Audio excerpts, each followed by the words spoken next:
The ceremony that never happens. The Grand Hall of the Allied Fleet Academy gleamed under the lights of 100 worlds. Alien banners swayed from the vaulted ceiling, each representing a member species of the Alliance. Rows of cadets stood at attention, uniforms pressed, medals gleaming, except for one man. Cadet Arlen Ward stood in the front row, his dark blue human dress uniform conspicuously bare. No medals. No campaign ribbons. Just the base insignia of a graduate. The whispers began early. 2 Kren envoys tilted their feathered heads toward each other. A Lauren officer in the gallery frowned, whispering in a translator's ear. Everyone knew Arlen's file. His simulator scores were unmatched, his field evaluation flawless. Rumors said he had been involved in a classified operation during his final year, one that turned the tide of the Silex Rift crisis. And yet, no honors. Fleet Commander Elian, a tall, silver-skinned Hishari, read from the ceremonial scroll. Each cadet's name was called. Medals were presented with formal salutes, camera drones floating to capture the moment. Elian's voice carried the weight of tradition, until it reached Arlen's place in the line. The name was spoken. The pause was deliberate. No medal appeared. Elian gave the faintest nod, and the scroll moved on. Arlen's expression did not change. He stood still as a carved statue while applause filled the hall for the next recipient. After the ceremony, in the marble-floored corridor, a journalist intercepted him. She was human, mid-30s, a recorder in her hand. "Cadet Ward, you served in the Silex Rift, didn't you? Some say you saved 3 ships in a single mission. Why no recognition today?" Arlen regarded her calmly.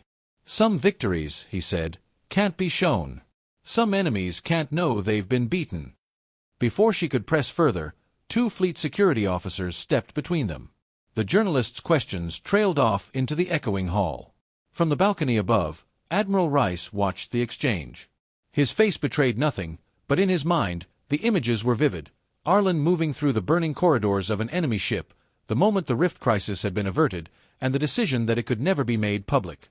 The galaxy would never know what Arlen Ward had done. But Rice knew. And so did the enemy, though they would never be able to admit it. The mission that can't exist. 6 months earlier, Cadet Arlen Ward had been summoned from his dorm at 2 o'clock. No explanation. No uniform requirements. Just, follow the officer. He was led through corridors normally sealed to trainees, into a dim briefing chamber where 5 other figures waited, 2 human, 3 alien. All wore black, unmarked duty fatigues.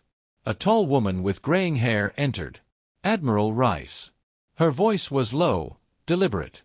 "You are here because the Alliance has a problem it can't be seen solving." The holotable lit, showing a jagged expanse of space, the Silex Rift. 3 days ago, the Krell Dominion moved a command carrier into the Rift. It's not on any official deployment schedule. Our analysts believe they intend to use it as a staging point to strike a neutral world. If we intercept them openly, the ceasefire collapses. The Admiral's eyes scanned each face in turn. "Your task, board the carrier, disable it without revealing our involvement. No debris. No trace." The insertion was silent. The team rode a stealth corvette into the rift, its hull coated in a chameleon field. The Krell carrier loomed ahead, angular, bristling with weapons, its hull shimmering faintly under shield arrays. Docking was impossible. So they didn't dock. The corvette released 6 EVA pods, each no bigger than a coffin. In the shadow of a drifting asteroid, they launched, tiny streaks of motion against the rift's red-glowing dust clouds. Inside his pod, Arlen's breathing was slow, measured. When his maglocks kissed the alien hull, he was already unfolding his plasma cutter. The Krell's external sensors were good, excellent, but they'd never designed them to detect human persistence. Breaching the airlock was like stepping into another world, low light, metallic scent, corridors that seemed to curve at impossible angles.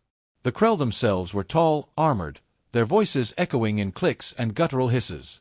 The plan was precise: plant a falsified distress signal in the carrier's main comm array. It would broadcast a fake mutiny among the Krell leadership, sowing chaos without firing a shot. It was Arlen who crawled through the narrow vent into the array chamber, bypassing a triple-layered security grid using nothing but a jury-rigged interface and sheer nerve. When the falsified signal went live, the Krell ship erupted in confusion. By the time they realized it wasn't real, the human team was gone, leaving only the seeds of their own political disaster. The price of silence. The debriefing took place in a secure chamber deep within Fleet Command. No insignias, no recording drones, no official recorders. Admiral Rice stood at the head of the table. Mission accomplished. The Krell carrier is immobilized, and our analysts confirm they believe the sabotage came from within their own fleet. You've prevented a war. The words should have been triumphant. Instead, they felt like a sentence. A junior officer slid a thin folder toward Arlen. Inside was his mission report, stamped with a crimson seal, black archive, eyes only. It meant the file would vanish into a vault, locked for decades, maybe centuries. No public commendation. No mention in service logs. The others dispersed, some with relief, some with quiet resentment. Arlen lingered. Sir, the rumors about me are already starting. People think I avoided combat, that I... Rice's gaze was steady. You want the truth told? Then the Krell will know exactly who crippled their flagship. And they'll answer. With fleets. With cities burned. Are you willing to trade your pride for millions of lives? The silence between them was answer enough. Weeks later, back at the academy, Arlen watched his fellow cadets receive awards for far smaller acts. A Zyrene pilot boasted of a training skirmish. A human classmate received a citation for a successful navigation exercise. Arlen clapped with the rest. That night, Commander Elian found him alone in the mess hall. The alien's silver skin caught the light as he sat across from Arlen. In my people's culture, Elian said, honor must be worn, or it doesn't exist. Humans, you hide it away. Arlen's jaw tightened. Sometimes the best victories are the ones no one knows about. Elian inclined his head. And that is why our enemies fear you more than you realize. The next morning, a private holo message arrived from Earth. His father's voice came through, steady and proud. Son, I don't need to see a medal on your chest to know what you've done. The right people know. That's enough. Arlen closed the message, staring at his reflection in the darkened screen. The uniform was still bare, but somehow it felt heavier than ever. The legacy hidden in plain sight. A week after graduation, the Krell lodged a formal complaint to the Allied Council. Their envoy claimed an unknown saboteur had crippled a command carrier and humiliated their fleet. The Council feigned ignorance, offering condolences and diplomatic platitudes. No warships moved. The ceasefire held. In the restricted levels of Fleet Command, Admiral Rice summoned Arlen. No ceremony, no witnesses, just the two of them in a dim, quiet room. From a secure locker, Rice withdrew a small, unmarked case and set it on the table. Inside, she said, are the medals you earned. Valor, gallantry, distinguished service. Enough to weigh your uniform to the floor.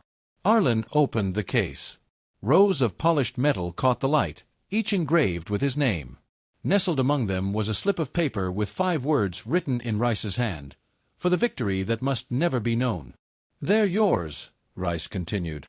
You can keep them in private, or leave them here until the day the truth can be told. That may be decades away. Maybe never. Arlen studied the medals for a long moment. Each one was a reminder of the corridors he'd crawled through, the airless silence of the Krell carrier, the decision that had saved millions. And each one was a beacon the enemy could follow. He closed the case and slid it back across the table. They belong with the mission, he said. Rice nodded once, the faintest flicker of respect in her eyes. Back at the Academy's training grounds, younger cadets whispered as he passed. Some saw him as a failure, others as a mystery. Arlen offered no explanations. He just kept running drills, flying sims, pushing himself harder than ever. High above, in the cold stretch of orbit, Krell warships patrolled the borders. They had no idea the man they feared most walked free beneath their gaze, unmarked, unnoticed, just another human in a simple, unadorned uniform. Some victories needed to be celebrated. Others needed to be buried. And some, Arlen knew, shone brightest when left in the dark.